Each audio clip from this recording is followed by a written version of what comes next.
Hello everyone. இந்த வீடியோவில் CMA inter group 2 subject wise study plan பார்க்க போகிறோம். ஜூன் 2025 எக்ஸாமுக்காக ப்ரிப்பரேஷன் பண்ணுற ஸ்டூடெண்ட்ஸ்க்கு சப்ஜெக்ட் வைஸ் குரூப் 2ல் என்னென்ன மெட்டீரியல் ரெஃபர் பண்ணி படிக்கணும், எந்த ஆர்டரில் படிக்கணும், ஒரு சப்ஜெக்ட்டுக்கு எத்தனை நாள் அல்லது எத்தனை ஹவர்ஸ் நம்ம யூஸ் பண்ணி படிக்கணும், இதை பற்றி எல்லாமே டீட்டெயிலாக நம்ம இங்கே டிஸ்கஸ் பண்ணலாம். ஸோ முக்கியமாக இது செல்ஃப் ஸ்டடி பண்ணுற ஸ்டூடெண்ட்ஸ்க்கு ரொம்பவே யூஸ்ஃபுல்லாக இருக்கும். ஸோ அவங்க என்ன மாதிரி ப்ரிப்பரேஷன் பண்ணலாம் அப்படிங்கிறதுக்கு ஒரு ஐடியா இது கண்டிப்பாக கிடைக்கும். ஸோ சப்போஸ் நீங்கள் செல்ஃப் ஸ்டடி பண்ணுறதா இருந்தாலும் சரி, நடுவில் ஏதாவது ஒரு சப்ஜெக்ட் உங்களுக்கு கைடன்ஸ் இருந்தால் பெட்டராக இருக்கும் அப்படின்னு ஃபீல் பண்ணுறீங்க அப்படின்னா, ரெக்கார்டட் கிளாஸஸ் எமினன்ஸில் இருக்குது. அந்த டீட்டெயில்ஸை இந்த ஸ்க்ரீனில் தெரிகிற நம்பருக்கு வாட்ஸ்அப் பண்ணி நீங்கள் கேட்டுக்கலாம். நம்ம சேனலுக்கு ஏதாவது ஃபஸ்ட் டைம் வந்திருக்கீங்க அப்படின்னா மறக்காமல் சப்ஸ்கிரைப் பண்ணிக்கோங்க. டெலிகிராம் இன்ஸ்டாவில் ஜாயின் பண்ணலைன்னா ஜாயின் பண்ணிக்கோங்க, லிங்க் டிஸ்கிரிப்ஷனில் இருக்குது. இப்போ ஜூன் 2025 எக்ஸாமுக்கு குரூப் 2 ப்ரிப்பரேஷன் எப்படி பண்ணணும்? இதில் மொத்தம் 4 சப்ஜெக்ட் இருக்குது. ஸோ இதில் சப்ஜெக்ட் வைஸு என்னென்ன சாப்டர் எந்த ஆர்டரில் படித்தா நமக்கு ஈஸியாக இருக்கும், ஸோ எதுக்கெல்லாம் ரொம்ப இம்பார்ட்டன்ஸ் கொடுத்து படிக்கணும் அப்படிங்கிறது எல்லாமே நம்ம பார்க்கலாம். ஃபஸ்ட் இது எல்லாத்துக்கும் முன்னாடி ஒவ்வொரு சப்ஜெக்ட் வைஸாக பார்க்குறதுக்கு முன்னாடி பொதுவாக எல்லா சப்ஜெக்ட்டுக்குமே என்ன மெட்டீரியல் நீங்கள் ரெஃபர் பண்ணி படிக்கணும் அதை ஃபஸ்ட்டு நம்ம டிஸ்கஸ் பண்ணுவோம். மெட்டீரியல்ஸ் அப்படின்னா ஃபஸ்ட் அண்ட் ஃபார்மோஸ்ட் நம்ம இன்ஸ்டியூட்டுடைய ஸ்டடி மெட்டீரியலை தான் நீங்கள் ஃபாலோ பண்ணணும். இன்ஸ்டியூட் ஸ்டடி மெட்டீரியலில் என்ன கொடுத்துருக்காங்களோ அந்த சிலபஸில் இருக்கிற எல்லா டாபிக்ஸுமே உங்களுக்கு நல்லா புரிஞ்சு படிச்சிருங்க. ஃபஸ்ட்டு அதுதான் ரொம்ப ரொம்ப இம்பார்ட்டன்ட். இதுக்கு அடுத்தது ஃபர்தராக நம்ம பார்க்க வேண்டியது, நம்ம இன்ஸ்டியூட்லேயே ப்ரீவியஸ் சிலபஸுடைய ஸ்டடி மெட்டீரியல் இருக்கும். உங்களுடைய இதே சப்ஜெக்ட்டுக்கு ப்ரீவியஸ் சிலபஸில் 2016 சிலபஸுடைய ஸ்டடி மெட்டீரியல் இருக்கும், அது ரெஃபர் பண்ணுங்கள். அப்புறம் ஒர்க் புக்குன்னு கொடுத்துருப்பாங்க. அப்புறம் previous year question papers, suggested answers அப்படின்னு இன்ஸ்டியூட் சைட்லேயே நமக்கு கிடைக்கும். அப்படி இல்லைன்னா ஸ்கேனர் அப்படின்னு புக்காகவும் கிடைக்கும். உங்களுக்கு எது கன்வீனியன்ட்டோ அதை நீங்கள் வாங்கிக்கலாம். சஜஸ்டட் ஆன்சர்ஸ் அப்படின்னா எக்ஸாம் வைஸாக கொஸ்டின் பேப்பர்ஸ் ஆன்சர்ஸோடு இருக்கும். நம்ம இன்ஸ்டியூட் சைட்லேயே ஸ்டூடெண்ட்ஸ் வெப்சைட்டில் சஜஸ்டட் ஆன்சர்ஸ் எல்லாமே கிடைக்கும். பாஸ்ட் ஒரு 10 எக்ஸாம் கிட்டத்தட்ட கொஸ்டின் பேப்பர்ஸ் இருக்கும். ப்ரீவியஸ் சிலபஸ்லேருந்து எல்லாமே அதில் நீங்கள் பார்த்துக்கலாம். அப்படி இல்லை டாபிக் வைஸாக வேணும்னா ஸ்கேனருங்கிற புக்கு வாங்கி ரெஃபர் பண்ணி படிக்கிறதுனாலும் படிக்கலாம். உங்களுக்கு எது கன்வீனியன்ட்டோ நீங்கள் டிசைட் பண்ணிக்கலாம். ஸோ ப்ரீவியஸ் சிலபஸுடைய அதே ஸ்டடி மெட்டீரியல்ஸில் என்னென்ன எக்ஸ்ட்ரா சம்ஸ் அதெல்லாம் டாபிக் கவர் ஆகிருக்கோ அதெல்லாம் கண்டிப்பாக பார்க்கணும். உங்கள் டாப்பிக்கு ரிலேட்டடான எக்ஸ்ட்ரா சம்ஸ் நான் சொல்கிறேன். 2022 சிலபஸை இதில் எக்ஸ்ட்ரா சம்ஸ் இன்னும் 2016 சிலபஸ் புக்கில் இருந்தால் அதை கண்டிப்பாக ரெஃபர் பண்ணி பாருங்கள். ஏன்னா எக்ஸாமில் எடுத்து பார்த்தீங்கன்னா தெரியும். இப்போ பாஸ்ட் 3 எக்ஸாம்ஸோடைய அனாலிசிஸ் நம்ம சேனலில் போட்டிருக்கோம். இப்போ லாஸ்ட் நடந்த எக்ஸாமுக்கும் போட்டிருக்கோம். இதுக்கு முன்னாடி நடந்த 2 எக்ஸாமுடைய பேட்டர்ன் எப்படி இருந்தது, எந்தெந்த கொஸ்டின் எந்தெந்த சாப்டரில் எவ்வளோ மார்க்ஸ் கேட்டிருக்காங்க எல்லாமே டீட்டெயில்டாக குரூப் வைஸ் அனலைசிஸ் பண்ணி ஒவ்வொரு சப்ஜெக்ட்டுக்குமே போட்டிருக்கோம். இப்போ அதில் பார்த்தீங்கன்னா உங்களுக்கு தெரியும், பாஸ்ட் சிலபஸில் இருந்தோம். அதாவது ஒர்க் புக்குங்கிறது பாஸ்ட் சிலபஸ்க்கு தான் கொடுத்துருப்பாங்க. 2016 சிலபஸ் அதில் இருந்து நிறையா சம்ஸ் இந்த தடவை எக்ஸாமில் கேட்டிருக்காங்க. லாஸ்ட் டேர்மும் கேட்டிருக்காங்க. ஸ்டடி மெட்டீரியலில் இருந்தும் நிறையா சம்ஸ் வருது. ஸோ அதனால் கண்டிப்பாக ஸ்டடி மெட்டீரியலை ஃபஸ்ட்டு படிங்க. அண்ட் ப்ரீவியஸ் சிலபஸுடைய 2016 சிலபஸுடைய work book, past year question papers எல்லாமே ரெஃபர் பண்ணி படிங்க. இதுக்கப்புறம் டைம் இருந்ததுன்னா இதே சப்ஜெக்ட்டுக்கு சிஎல் மெட்டீரியலில் என்னென்ன கொடுத்துருக்காங்க, சிஏவோட கொஸ்டின் பேப்பர்ஸ், ஆர்டிபி அதுவும் நீங்கள் ரெஃபர் பண்ணலாம். ஸோ இதுதான் ப்ரிப்பரேஷன் பண்ண வேண்டிய மெத்தட், என்னென்ன மெட்டீரியல் ரெஃபர் பண்ணணும் அப்படின்னு. எக்ஸாம் பர் டன் 30 மார்க்ஸுக்கு எம்சிக்யூ வரும். 15 கொஸ்டின்ஸ், ஒவ்வொரு கொஸ்டினும் 2 மார்க்ஸ் எம்சிக்யூ. கரெக்டான ஆன்சரை சூஸ் பண்ணினா போதும். அப்போ இந்த 30 மார்க்ஸ் எம்சிக்யூவில் எடுக்கணும் அப்படின்னா இதுக்கு தனியாக ஒரு மெட்டீரியல் எம்சிக்யூ புக்கு அது மாதிரிலாம் படிக்கணும்னு அவசியமே இல்லை. நம்ம ஸ்டடி மெட்டீரியலை நல்லா பார்த்துட்டிங்கனாலே போதும். 2016 சிலபஸ்க்கு பிட் கொஸ்டின்ஸ் அப்படின்னு சொல்லி இஷ்யூ பண்ணியிருந்தாங்க, இன்ஸ்டியூட்டில் ரிலீஸ் பண்ணியிருந்தாங்க. அதுவும் ரெஃபர் பண்ணி படிச்சிங்கன்னா இதுக்கு யூஸ்ஃபுல்லாக இருக்கும். பட் இந்த மெட்டீரியல்ஸ் எல்லாம் உங்களுக்கு சைட்டில் எடுக்கிறதுனாலும் எடுத்துக்கலாம். அப்படி இல்லைன்னா நம்மளுடைய டெலிகிராம் குரூப்பில் இது எல்லாமே பின் பண்ணியிருக்கோம், அதுவும் நீங்கள் அங்கேருந்து எடுத்துக்கலாம். ஸோ ஃபஸ்ட்டு ஸ்டடி மெட்டீரியலை நல்லா படிங்க. இது சப்ஜெக்ட் வைஸாக எல்லா இதுக்குமே அதுதான். So material first and foremost. இதில் முக்கியமாக என்ன மெட்டீரியல்ஸ் ரெஃபர் பண்ணி படிக்கணும் அப்படிங்கிறதுக்கு ஒரு ஐடியா நம்ம பார்த்தாச்சு. அடுத்தது எவ்வளவு நாள் படிக்கணும், எப்படி படிக்கணும், இதுதான் அடுத்தது பார்க்க போகிறோம். Number of days or number of hours, ஒரு நாளைக்கு எவ்வளவு மணி நேரம் படிக்கணும், ஒரு சப்ஜெக்ட்டுக்கு எவ்வளவு நாள் நம்ம ஸ்பெண்ட் பண்ணணும் அப்படிங்கிற மாதிரி ஸ்டூடெண்ட்ஸுக்கு டவுட் இருக்கும். நீங்கள் எவ்வளவு ஹவர்ஸ் அப்படிங்கிறது கான்சன்ட்ரேட் பண்ண வேண்டாம். எப்படி உங்களுக்கு கான்செப்ட் புரியுதுங்கிறத பாருங்கள். சில பேருக்கு ஒரு கொஞ்ச நேரம் படித்தா கூட கான்செப்டை ஈஸியாக கிராஸ் பண்ணிப்பாங்க. சில பேருக்கு கொஞ்சம் கூட டைம் எடுக்கிற மாதிரியும் இருக்கும். எதுவாக இருந்தாலும் கான்செப்ட் உங்களுக்கு புரிஞ்சாச்சுன்னு விட்டுறக்கூடாது, அதை திருப்பியும் ரிவைஸ் பண்ணணும். அது ரொம்ப ரொம்ப இம்பார்ட்டன்ட். ஒரு தடவை கான்செப்ட் புரிஞ்சாச்சு அப்படின்னு சொல்லிட்டு விட்டுட்டு எக்ஸாம் போது ரிவிஷன் பண்ணால் அது ரொம்பவே டஃப்பாக இருக்கும். அதனால் அடிக்கடி ரிவைஸ் பண்ணுங்கள்.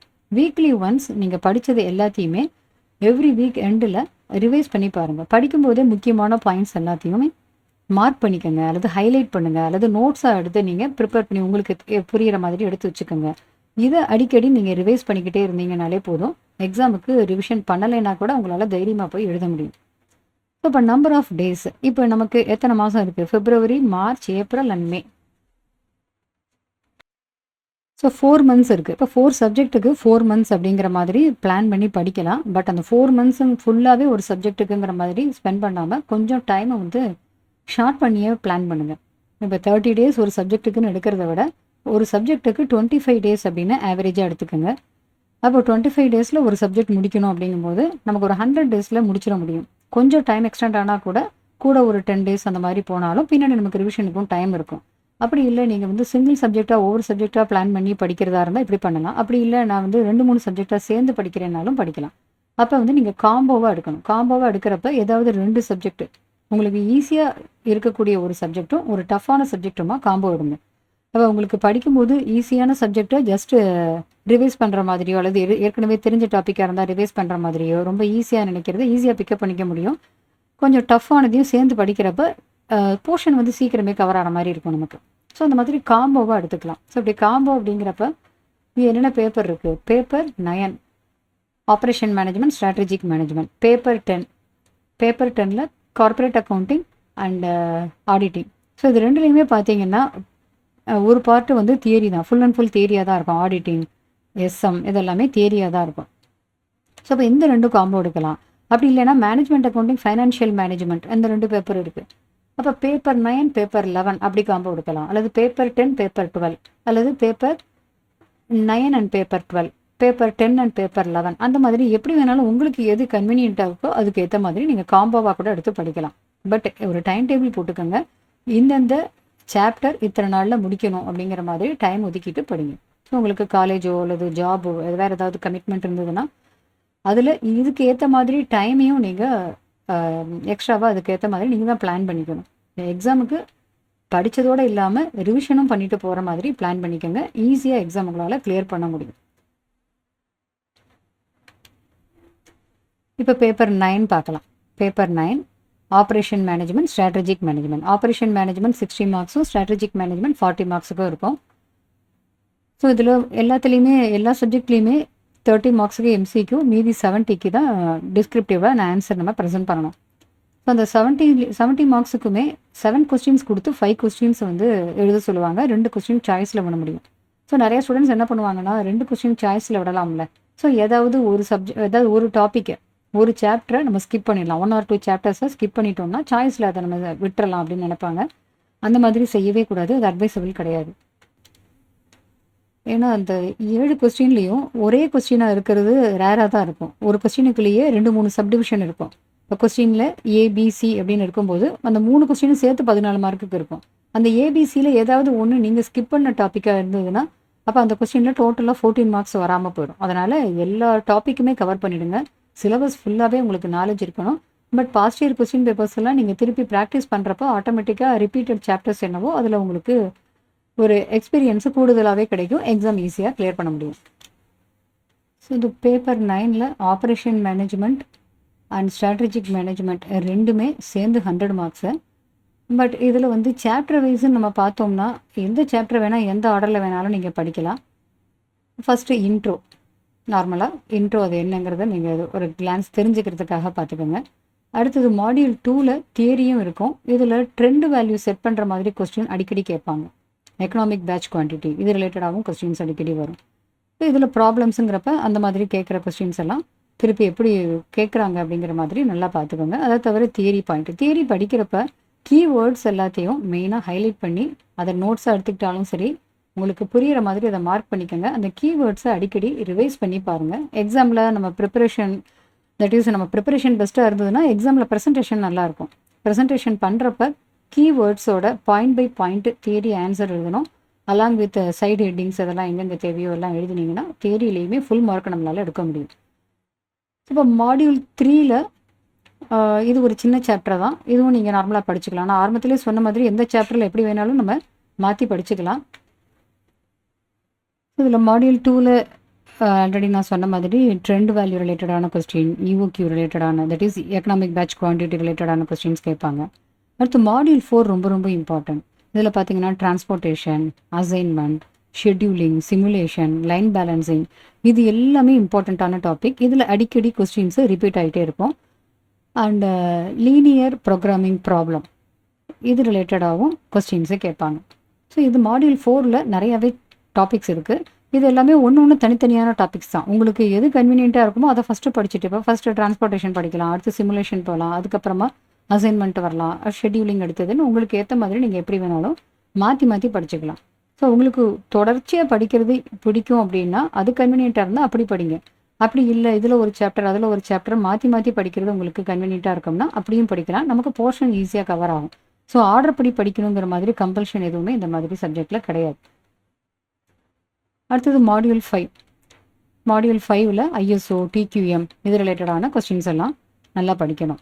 அடுத்தது மாடியூல் 6 ஒரு இம்பார்ட்டண்ட் சாப்டர். இதில் பெர்ட், சிபிஎம், இந்த நெட்வொர்க் டயக்ராம் ட்ரா பண்ணுறது, அதில் டைம் தட் மீன்ஸ்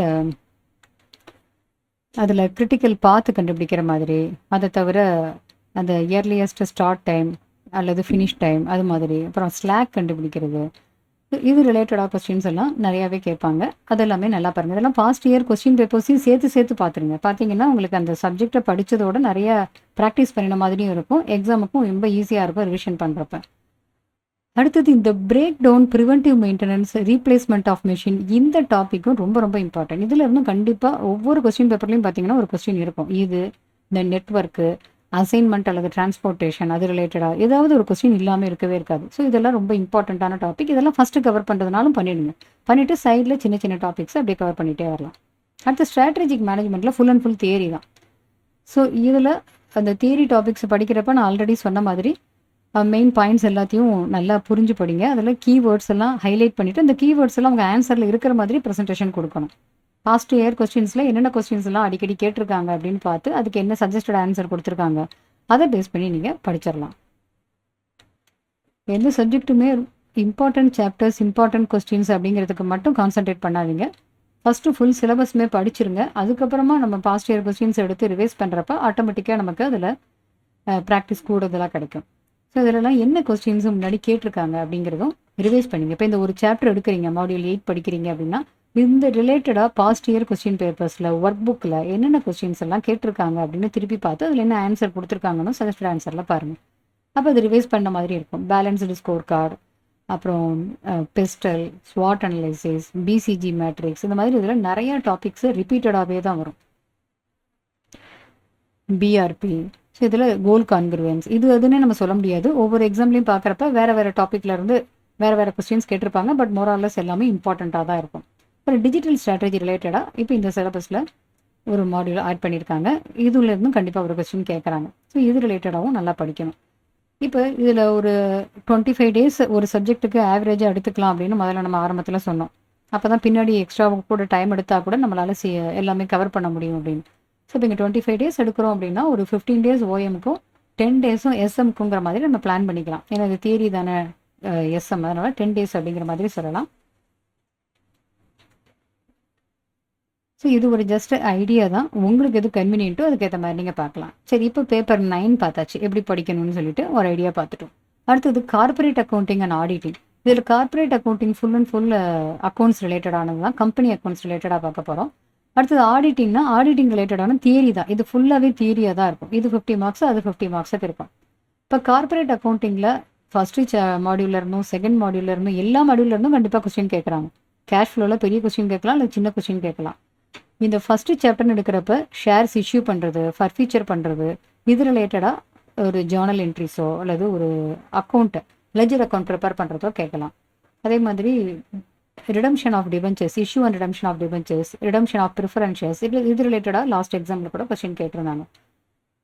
அதே மாதிரி bonus shares, right shares, sweat equity shares, buyback, so இது எல்லாமே தனித்தனியாக நீங்கள் படிக்கலாம்.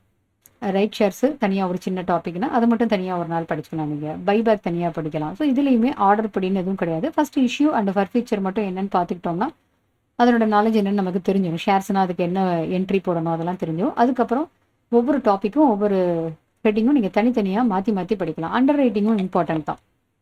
இதில் எதுவுமே இம்பார்ட்டன்ட் இல்லைன்னு நம்ம சொல்லவே முடியாது. அண்டர் ரைட்டிங்லேருந்து ஒரு தடவை கொஸ்டின் கேட்பாங்க. Debentures and preference shares redemption ரிலேட்டடாக ஒரு தடவை கொஸ்டின் கேட்டிருக்கலாம். இப்போ அண்டர் ரைட்டிங் இது எல்லாமே தனித்தனியான டாபிக் தான். எதுக்குமே ஒன்றுக்கு ஒன்று கண்டினியூட்டி கிடையாது. நீங்கள் தனித்தனியாக படிச்சுக்கலாம். ஃபர்ஸ்ட் அண்டர் ரைட்டிங் படிச்சுட்டு கூட issue and redemption of debentures பார்த்துக்கலாம். அடுத்தது இது ரொம்ப ரொம்ப முக்கியமான ஒரு topic, preparation of statement of profit and loss and balance sheet. இதில் கண்டிப்பாக ஒரு கொஸ்டின் 14 மார்க்குக்கு கேட்குறாங்க, ஒவ்வொரு எக்ஸாம்லையும் கேட்குறாங்க. இது கம்பெனிஸ் ஆக்ட் 2013 ஷெட்யூல் 3 படி எப்படி ஒரு கம்பெனிக்கு அக்கௌண்ட்ஸை ப்ரிப்பேர் பண்ணணும், P&L அண்ட் பேலன்ஸ் ஷீட். இது எந்த ஆர்டரில் ப்ரிப்பேர் பண்ணணும், அதாவது ஷெட்யூல்னு கொடுத்துருப்பாங்க. இதில் நம்ம நார்மலாக ட்ரேடிங் P&L போடுற மாதிரி நம்ம இஷ்டத்துக்கெல்லாம் போட முடியாது. ஸோ இதுக்கு என்ன ஷெட்யூலில் நோட்ஸில் என்னென்ன போடணும், ஷேர் கேபிட்டல்னால் அதுக்கு என்ன நோட்ஸ் கொடுக்கணும், அதில் என்னென்ன டீட்டெயில்ஸ் இருக்கணும், current year previous year figures கொடுக்கலனாலும் அதுக்கு ஒரு காலம் போட்டு 0 போடணும். இந்த ஃபார்மேட்டில் சேஞ்சஸே இல்லாமல் கரெக்டான ஃபார்மேட்டில் அமௌண்ட் என்னென்ன கொடுத்துருக்காங்களோ அதுக்கு அமௌண்ட் வராத இடத்துல 0 ஆர் நில்லுன்னு போட்டு தான் ப்ரிப்பரேஷன் பண்ணணும். ஸோ இது கண்டிப்பாக இம்பார்ட்டண்ட்டான ஒரு டாபிக். ஸோ இது ஃபஸ்ட்டு படிக்கிறதுனா கூட நீங்கள் படிச்சுக்கலாம். எப்படி P&L பேலன்ஸ் ஷீட்டுடைய ஃபார்மேட் கம்பெனிஸ்க்கு இருக்கும். ஸோ நமக்கு இங்கே இன்டரில் டிவிஷன் 1 ஷெட்யூல் 3 டிவிஷன் 1 தான் உங்களுக்கு டீட்டெயில்டாக சம்ஸ் அது எல்லாமே கவர் ஆகும். அதில் எப்படி ப்ரிப்பேர் பண்ணணும். பட் அதே சமயத்தில் டிவிஷன் 2ல் என்ன சொல்கிறாங்க, டிவிஷன் 2னா இண்டேஸ் அப்ளிகபிள் ஆகக்கூடிய கம்பெனிஸ், அதுக்கும் இதுக்குமான கம்பேரிசன்லாம் தேரியில் கொடுத்துருப்பாங்க. அதெல்லாம் நல்லா படிச்சுக்கோங்க. ஒருவேளை அது வந்து தேரி பாயிண்ட் ஆஃப் வியூவில் அல்லது MCQல கேட்கலாம். அடுத்து கேஷ் ஃப்ளோ ஸ்டேட்மெண்ட் உங்களுக்கு இங்கேயும் வரும், ஃபைனான்ஷியல் மேனேஜ்மெண்ட்லேயும் வரும். குரூப் 2ல் ஃபைனான்ஷியல் மேனேஜ்மெண்ட் பேப்பர்லையும் கேஷ் ஃப்ளோ ஸ்டேட்மெண்ட் வரும். ஸோ ஏதாவது ஒரு இடத்துல நீங்கள் நல்லா படிச்சிட்டிங்கன்னா இன்னொரு இடத்துல இருக்கிற சம்ஸை நீங்கள் ஒர்க் அவுட் பண்ணி பார்த்துக்கலாம். அடுத்து பேங்கிங், எலக்ட்ரிசிட்டி, இன்சூரன்ஸ், இதுவுமே 3 தனித்தனி தான். இன்சூரன்ஸ் படிச்சுட்டு பேங்கிங் அல்லது எலக்ட்ரிசிட்டி மாற்றி நீங்கள் படிச்சுக்கலாம். பட் இதுலேயுமே ஷெட்யூல்ஸ் இருக்கும், அதாவது ஃபார்மேட் இருக்கும். இதனுடைய ஃபைனான்ஷியல் ஸ்டேட்மெண்ட்ஸ் ப்ரிப்பேர் பண்ணுறோம் அப்படின்னா அதுக்கான பேலன்ஸ் ஷீட் என்ன ஃபார்மேட், அதுக்கான ப்ராஃபிட் அண்ட் லாஸ் ஸ்டேட்மெண்ட் என்ன ஃபார்மேட், பேங்கிங்க்கு ஒரு ஃபார்மேட், எலக்ட்ரிசிட்டிக்கு, இன்சூரன்ஸ்க்கு. இப்போ இந்த ஃபார்மேட் எல்லாத்தையும் மனப்பாடம் பண்ணுறதுங்கிறது கொஞ்சம் கஷ்டமான ஒர்க்கு தான். பட் அந்த ஷெட்யூல் எப்படி ப்ரிப்பேர் பண்ணணும்னு சொல்லியிருக்காங்களோ அதுபடி தான் ப்ரிப்பேர் பண்ணணும். பட் மேக்ஸிமம் பார்த்தீங்கன்னா இந்த பேங்கிங், இன்சூரன்ஸ், எலக்ட்ரிசிட்டிலாம் பெரிய கொஸ்டினாக கேட்குறது ரேர் தான், ரொம்ப அதிகமாக கேட்க மாட்டாங்க. இதுக்குள்ளேயே சின்ன சின்ன டாப்பிக்காக சின்ன ஹெட்டிங்ஸில் சம்ஸ் இருக்கும், இன்சூரன்ஸு, பேங்கிங், எலக்ட்ரிசிட்டிலாம். ஸோ அந்த மாதிரி ப்ரிப்பேர் பண்ணினாலே ஈஸியாக உங்களால் மார்க் ஸ்கோர் பண்ண முடியும். அந்த மாதிரி கொஸ்டின்ஸ் அடிக்கடி கேட்பாங்க. அக்கௌண்டிங் ஸ்டாண்டர்ட் ரொம்ப ரொம்ப இம்பார்ட்டன்ட். அக்கௌண்டிங் ஸ்டாண்டர்டில் குறிப்பிட்ட இண்டேயஸ் என்னென்ன உங்கள் புக்கில் சிலபஸில் இருக்கோ அந்த இண்டேயஸை அதனுடைய சம்ஸ் என்ன கொடுத்துருக்காங்க அதை நல்லா ஒர்க் அவுட் பண்ணுங்கள். இதில் இருந்தும் கண்டிப்பாக கொஸ்டின் வரும். ஸோ நீங்கள் சாய்ஸில் ஏதாவது ஒரு சாப்டர் ஸ்கிப் பண்ணிடலாம் அப்படிங்கிற ஒரு மென்டாலிட்டியே வேண்டாம், ஃபுல்லாகவே படிங்க. அப்போ நிறைய மார்க் ஸ்கோர் பண்ண முடியும். அக்ரிகேட்டுக்கு நமக்கு மார்க்கு 200 எடுக்கணும் அப்படின்னா ஏதாவது 1-2 சப்ஜெக்டில் 40 எவ்வளோ நிறைய எடுக்கணும்ல நம்ம. அப்போ அந்த மாதிரி யூஸ் பண்ணுறது, அந்த மாதிரி எடுக்கிறதுக்கு இந்த சாப்டர்லாம் நமக்கு ஹெல்ப்ஃபுல்லாக இருக்கும்.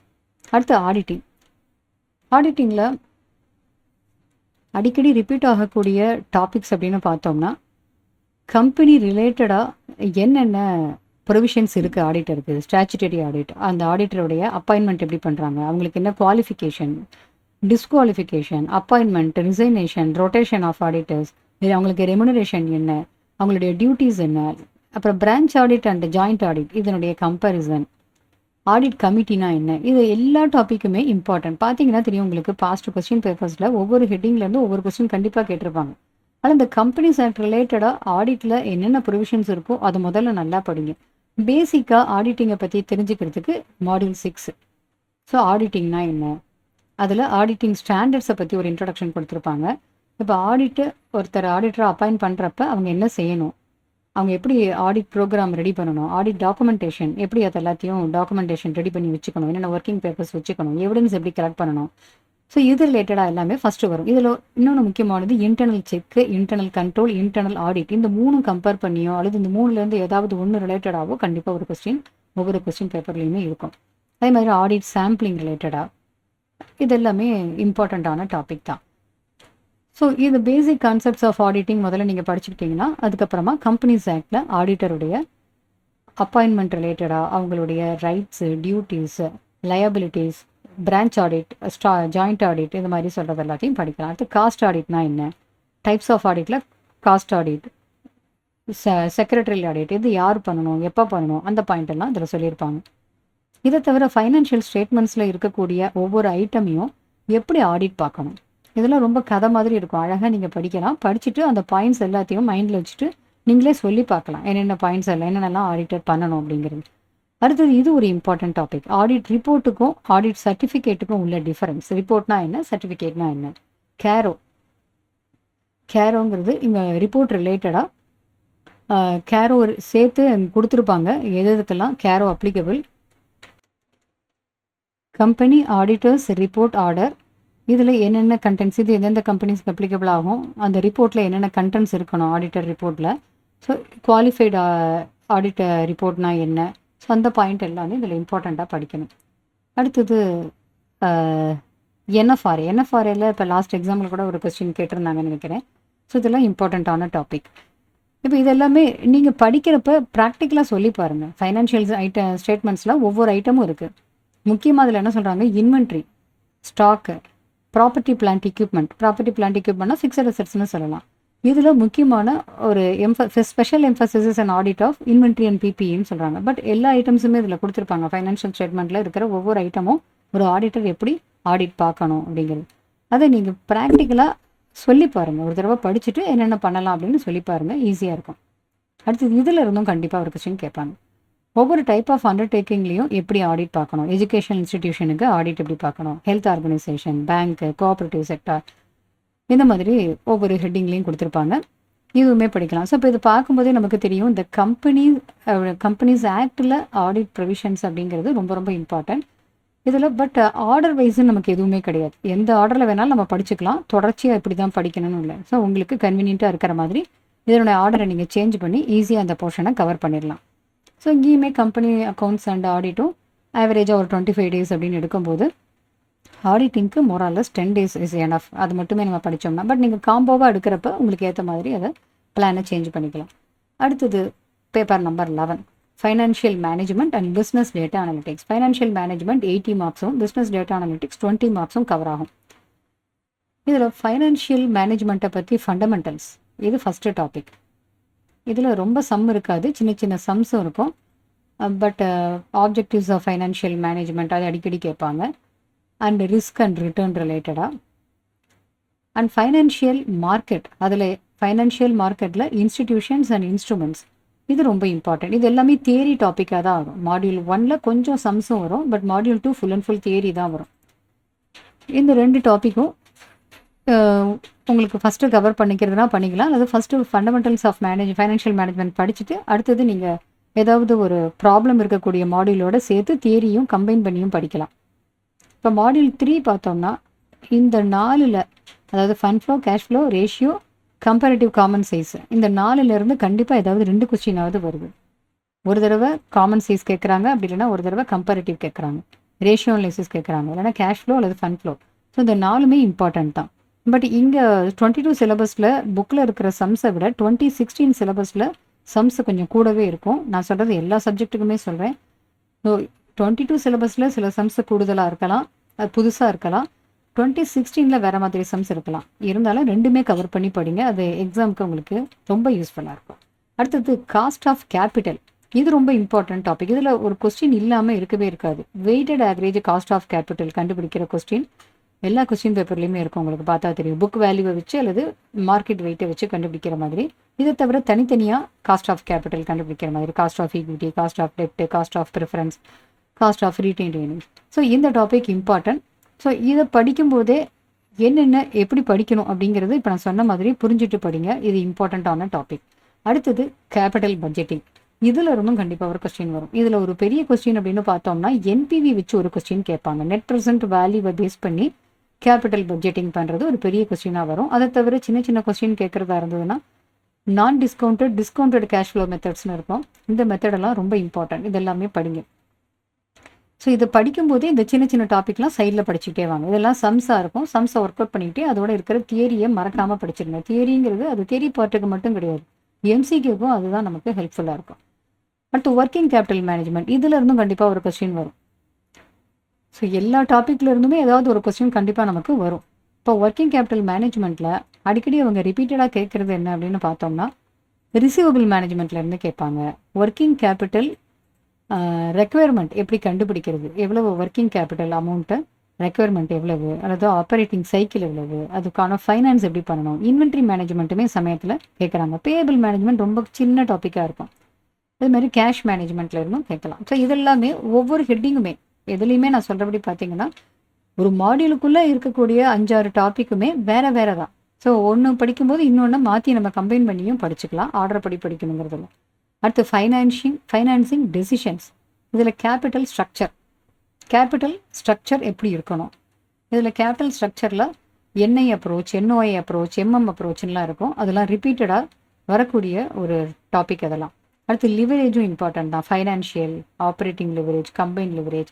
அப்புறம் இபிஐடி, இபிஎஸ், இன்டிஃபரன்ஸ் பாயிண்ட்னு ஒரு டாபிக் இதில் தான் வரும். அதுவுமே நல்லா படிங்க, அதெல்லாமே ரொம்ப இம்பார்ட்டன்ட். ஸோ இப்போ சொல்கிற பாயிண்ட் பார்க்கும்போது இதில் இருக்கிற எல்லாமே தான் உங்களுக்கு கவர் ஆகும். அதனால தான் நான் ஆரம்பத்திலேயே சொன்னது இம்பார்ட்டன்ட் அப்படின்னு. நம்ம ஏதோ 1-2 சாப்டருக்கு மட்டும் கான்சன்ட்ரேஷன் பண்ண வேண்டாம்னு சொன்னது அதுக்கு தான் காரணம்.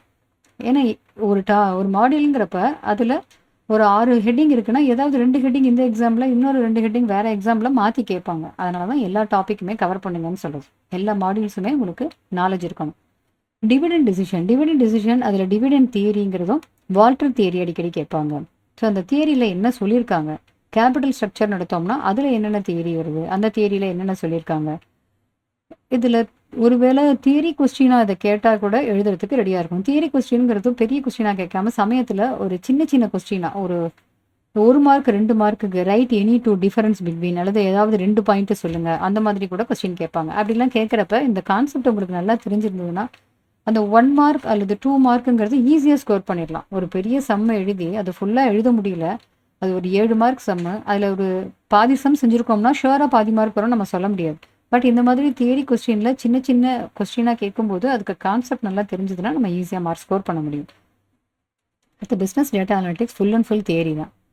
ஸோ இதில் ஜஸ்ட் 20 மார்க்ஸ் தான். பட் டாபிக் வந்து ரொம்ப சின்ன டாபிக் தான். பட் மொத்தத்துக்கு பார்த்தோம்னா 100 பேஜஸ்க்குள்ளே தான் இருக்கும். ஸோ இதை நல்லா படிங்க.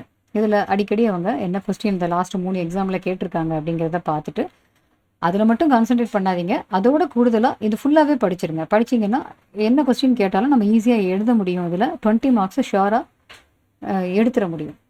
அடுத்தது பேப்பர் 12 மேனேஜ்மெண்ட் அக்கௌண்டிங். இங்கேயும் அஸ் யூஷுவல் சொன்ன மாதிரி தான். ஆர்டருங்கிறது நமக்கு வேணுங்கிற மாதிரி எந்த மாடியூலை எந்த ஆர்டரில் வேணாலும் நம்ம படிச்சுக்கலாம். எப்போவுமே ஃபஸ்ட்டு இன்ட்ரடக்ஷனை நல்லா படிச்சிருங்க. இன்ட்ரடக்ஷனில் என்ன சொல்கிறாங்க, மேனேஜ்மெண்ட் அக்கௌண்டிங்க்கும் காஸ்ட் அக்கௌண்டிங்கும் உள்ள கம்பேரிசன் முதல்ல புரிஞ்சுக்கணும். அதுவும் ஃபஸ்ட்டு சாப்டரில் கொடுத்துருப்பாங்க. இப்போ மேனேஜ்மெண்ட் அக்கௌண்டிங்னா என்ன, அது எதுக்காக தேவைப்படுது, அதை கொடுத்துருப்பாங்க. இந்த மேனேஜ்மெண்ட் அக்கௌண்டிங்கில் பார்த்தீங்கன்னா ஒவ்வொரு செக்ஷனில் இருந்துமே கண்டிப்பாக ஒரு கொஸ்டின் வந்திருக்கும். எல்லா சப்ஜெக்ட்டுமே மோரார்லெஸ் அப்படி தான். இப்போ மேனேஜ்மெண்ட் அக்கௌண்டிங்கில் ஏபிசி ஆக்டிவிட்டி பேஸ்டு காஸ்டிங்னா இதிலிருந்து கண்டிப்பாக ஒரு 7 மார்க் கொஸ்டின் கேட்டிருப்பாங்க. அப்போ இந்த ஆக்டிவிட்டி பேஸ்டு காஸ்டிங்கிறது ரொம்ப சின்ன சப்ஜெக்ட் தான், அதாவது சின்ன மாடியூல் தான் அது. இந்த சாப்டரை ரொம்ப ஈஸியாக நம்ம கவர் பண்ணிடலாம். காஸ்ட் பூல்னா என்ன, காஸ்ட் டிரைவர்னா என்ன, இதுக்கு எப்படி கால்குலேஷன் பண்ணுறோம், கொஸ்டின்ஸை ஒர்க் அவுட் பண்ணி பாருங்கள். So activity based costing first simple and ஈஸியாக இருக்கும். அதை நாங்கள் முதல்ல கூட படிக்கிறதுனால நீங்கள் படிச்சுக்கலாம். அடுத்தது டெசிஷன் மேக்கிங் டூல்.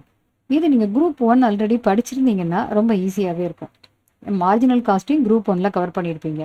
அதே தான் இங்கே திருப்பி ரிப்பீட் ஆகும்.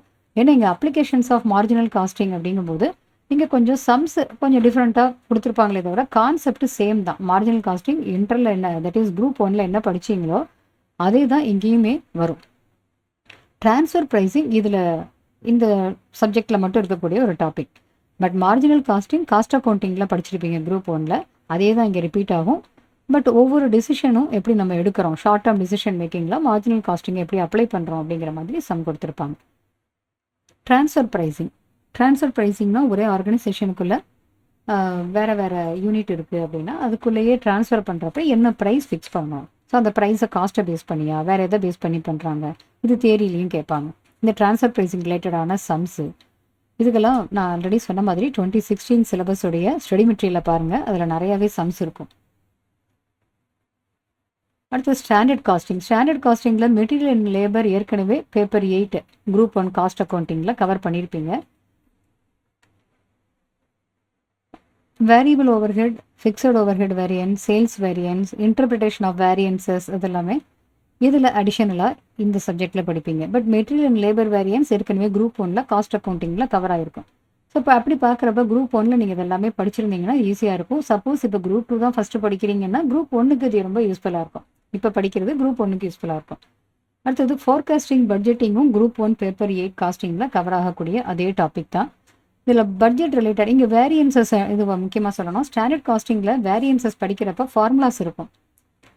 இந்த வேரியன்சஸ் எப்படி கால்குலேட் பண்ணுறோம், அந்த ஃபார்முலா கன்ஃபியூஷன் ஆகாமல் உங்களுக்கு ஈஸியாக புரியணும் அப்படிங்கிற மாதிரி உங்களுக்கு எந்த மாதிரி ப்ரெசன்டேஷன் பண்ணினா அது ஈஸியாக ஞாபகம் வச்சுக்க முடியும் அப்படிங்கிற ஒரு டெக்னிக்கை நீங்கள் ஃபாலோ பண்ணிக்கோங்க. பட் இதில் கண்டிப்பாக ஒரு கொஸ்டின் வரும். இந்த பாஸ்ட் எக்ஸாமில் பார்த்தோம்னா இது கொஸ்டின் 2 கொஸ்டினும் நம்ம கேட்டிருந்தாங்க. மேனேஜ்மெண்ட் அக்கௌண்டிங்கில் கொஞ்சம் கூடுதலாகவே கவரேஜ் இருந்தது. நம்ம சேனலில் இந்த ஸ்டாண்டர்ட் காஸ்டிங்கான ஃபார்முலாஸ் எல்லாம் எப்படி ஈஸியாக மெமரியில் வச்சுக்கலாம், அதுக்கு என்ன ஈஸியான டெக்னிக் டயக்ராம் மெத்தடில் எப்படி பார்க்கலாம் அப்படிங்கிறதெல்லாம் போட்டிருப்போம். ஸோ அதெல்லாமே கொஞ்சம் ரெஃபரன்ஸ்க்கு எடுத்துக்கிட்டிங்கன்னா உங்களுக்கு இன்னும் கொஞ்சம் ஈஸியாகவே இருக்கும். அடுத்தது பட்ஜெட்டிங் ஃபோர்காஸ்டிங். இந்த பட்ஜெட் ரிலேட்டடான டாப்பிக்கும் ஆல்ரெடி பேப்பர் 8 காஸ்ட் அக்கௌண்டிங்கில் படிச்சிருப்பீங்க. இதுலேயுமே கவர் ஆகக்கூடிய 2 பேப்பர்லேயுமே கவர் ஆகக்கூடிய ஒரே டாபிக். இதில் பட்ஜெட் அப்படின்னா அடிக்கடி கேட்கக்கூடியது production budget, raw material requirement budget, raw material purchase budget, sales budget and then cash budget, fixed and flexible budget. அதெல்லாமே இம்பார்ட்டண்ட்டாக அடிக்கடி கேட்பாங்க. ஸோ எந்தெந்த பட்ஜெட்டை எப்படி ப்ரிப்பேர் பண்ணணும், இதில் தியரி கொஸ்டினாக பட்ஜெட்டுக்கும் ஸ்டாண்டர்ட் காஸ்டிங்க்கும் உள்ள டிஃபரன்ஸ், பட்ஜெட்னா என்ன, பட்ஜெட் மேனுவல்னா என்ன, அந்த மாதிரியும் படிக்கணும். அடுத்தது டிவிஷனல் பெர்ஃபார்மன்ஸ் மெஷர்மெண்ட். இதுவும் இம்பார்ட்டன்ட் டாபிக். இதில் டியூ பாயிண்ட் அனாலிசிஸ், அப்புறம் divisional performance measurement tools, ROI, return on investment, அப்புறம் இவிஏ, இதெல்லாம் அடிக்கடி கேட்கக்கூடிய பாயிண்ட்டு. இவிஏன்னா எக்கனாமிக் வேல்யூ ஆடட். அப்புறம் லேர்னிங் கர்வ் கொஸ்டின் அடிக்கடி கேட்குறாங்க. இப்போ லாஸ்ட் எக்ஸாம் 2 எக்ஸாம்லேயுமே பார்த்தீங்கன்னா லேர்னிங் கர்வ்லேருந்து ஒரு கொஸ்டின் கேட்குறாங்க. இது எல்லாமே ஒவ்வொன்றும் தனித்தனியாக நீங்கள் எந்த ஆர்டரில் வேணாலும் படிக்கலாம். பேலன்ஸ்டு ஸ்கோர் கார்டு எந்த ஆர்டரில் வேணாலும் படிக்கலாம். ரெஸ்பான்சிபிலிட்டி அக்கௌண்டிங்கில் இருந்தும் கண்டிப்பாக ஒரு கொஸ்டின் வருது. இது ஃபுல்லாக தியரி தான். Cost centre, revenue centre, profit centre, responsibility centre அப்படின்னா என்ன, இப்போ ரெஸ்பான்சிபிலிட்டி அக்கௌண்டிங்னா என்ன, அவ்வளவுதான் இதில் படிக்க வேண்டியது. இதை மட்டும் படிச்சுட்டிங்கன்னா இதுலேருந்து கண்டிப்பாக ஒரு கொஸ்டின் கேட்பாங்க. அடுத்தது டெசிஷன் தியரி. இந்த டெசிஷன் தியரியில் சர்டன்ட்டி உறுதியாக தெரிகிற சமயத்தில், அன்சர்டன்ட்டியாக இருக்கிறப்ப, உறுதியாக தெரியாத சமயத்தில், ரிஸ்க் இருக்கிற சமயத்தில் எப்படி டெசிஷன் எடுக்கணும் அப்படிங்கிற மாதிரி இதில் கொடுத்துருப்பாங்க. இதில் மேக்ஸிமின் அந்த மாதிரி மேக்ஸிமம் மினிமம் அதை வச்சு அது ரொம்ப இன்ட்ரெஸ்டிங்கான ஒரு சம்ஸாக இருக்கும். அதெல்லாம் அந்த கான்செப்ட் எல்லாம் அதெல்லாம் ஈஸியாகவே நீங்கள் படிக்கலாம். அது டிசிஷன் ட்ரீ இதெல்லாமே டிசிஷன் தியரியில் வரும். ஸோ இப்போ இதில் இருக்கக்கூடிய மாடியூல் மொத்தம் 10 மாடியூல் அப்படின்னு எடுத்தோம்னா இது உங்களுக்கு கன்வீனியண்ட்டாக எந்த ஆர்டரில் வேணாலும் நீங்கள் படிச்சுக்கலாம். ஆல்ரெடி நம்ம பார்த்த மாதிரி ஆப்ரேஷன் மேனேஜ்மெண்ட்டோட மேனேஜ்மெண்ட் அக்கௌண்டிங்கை லிங்க் பண்ணிக்கலாம். அப்படி இல்லைன்னா ஃபைனான்ஷியல் மேனேஜ்மெண்ட்டோட மேனேஜ்மெண்ட் அக்கௌண்டிங்கை லிங்க் பண்ணிக்கலாம். உங்களுடைய வசதி எப்படியோ அதுக்கேற்ற மாதிரி நீங்கள் படிங்க. இப்படி தான் படிக்கணும் அப்படின்னு கிடையாது. பட் உங்களுக்கு எது ஈஸியாக இருக்குமோ அதுக்கேற்ற மாதிரி அப்பப்போ உங்களுடைய படிக்கிற அந்த மெத்தடையும் லைட்டாக சேஞ்ச் பண்ணிக்கிட்டிங்கன்னா ஈஸியாக போர்ஷனை கவர் பண்ணிடலாம். போர்ஷன் கவர் பண்ணிட்டோம்னா அதுக்கப்புறம் நமக்கு ரிவிஷன் பண்ணுறதுக்கும் நிறையா டைம் இருக்கும். பட் எந்த ஒரு சப்ஜெக்டாக இருந்தாலும், ஈவன் தியரியாக இருந்தாலும் படித்ததை அடிக்கடி ரிவைஸ் பண்ணுங்கள். ப்ராப்ளம்ஸ்னால் ஒர்க் அவுட் பண்ணி பாருங்கள். ஒர்க் அவுட் பண்ணி பார்க்குறப்ப ஷார்ட்டாக ஒர்க் அவுட் பண்ணும்போதுமே அதனுடைய ஃபார்மெட்டை மாற்றாமல் கரெக்டாக ஒர்க் அவுட் பண்ணி பார்க்க ட்ரை பண்ணுங்கள். ஃபார்மெட்டில் ஓரளவுக்கு நீங்கள் போட்டு ப்ரிப்பரேஷன் பண்ணுறப்ப ஒர்க் அவுட் பண்ணி பார்க்குறப்ப எக்ஸாமில் இதே ஃபார்மெட்டு உங்களுக்கு ஆட்டோமேட்டிக்காக ஈஸியாக போட வரும். எக்ஸாமில் போய் டைரெக்டாக ஒரு ஃபார்மெட்டை நீங்கள் ட்ரை பண்ணுறப்ப உங்களுக்கு டைம் எடுக்கும். பட் இங்கே கொஞ்சம் ப்ராக்டிஸ் பண்ணிவிடுங்க. தியரிங்கிறப்ப கீ பாயிண்ட்ஸோட அட்லீஸ்ட் ஒரு 10 கொஸ்டின் படிக்கிறீங்க அப்படின்னா அதில் சம்ஸாக இருந்தாலும் தியரியாக இருந்தாலும் அட்லீஸ்ட் 1 or 2 கொஸ்டின்ஸை ஒர்க் அவுட் பண்ணி பார்க்க ட்ரை பண்ணுங்கள். ஸோ இந்த மாதிரி மெத்தடில் நீங்கள் படிச்சிங்க அப்படின்னா உங்களால் போர்ஷனை ஈஸியாக கவர் பண்ணிட முடியும். கான்செப்டும் ஈஸியாக உங்களால் கிராஸ் பண்ணிக்க முடியும். பட் அதே சமயத்தில் அடிக்கடி ரிவைஸ் பண்ணுங்கள். எக்ஸாமு ரொம்ப ஈஸியாகவே இருக்கும். உங்களுக்கு படிக்கிறத ஸ்மார்ட்டாக படிங்க. இந்த மாதிரி பிளான் பண்ணிக்கோங்க. இந்த வீடியோ கண்டிப்பாக உங்களுக்கு யூஸ்ஃபுல்லாக இருந்திருக்கும். மறக்காமல் இந்த வீடியோவை உங்களுடைய ஃப்ரெண்ட்ஸுக்கு ஷேர் பண்ணுங்கள். நம்ம அடுத்த ஒரு டாப்பிக்கில் மீட் பண்ணலாம்.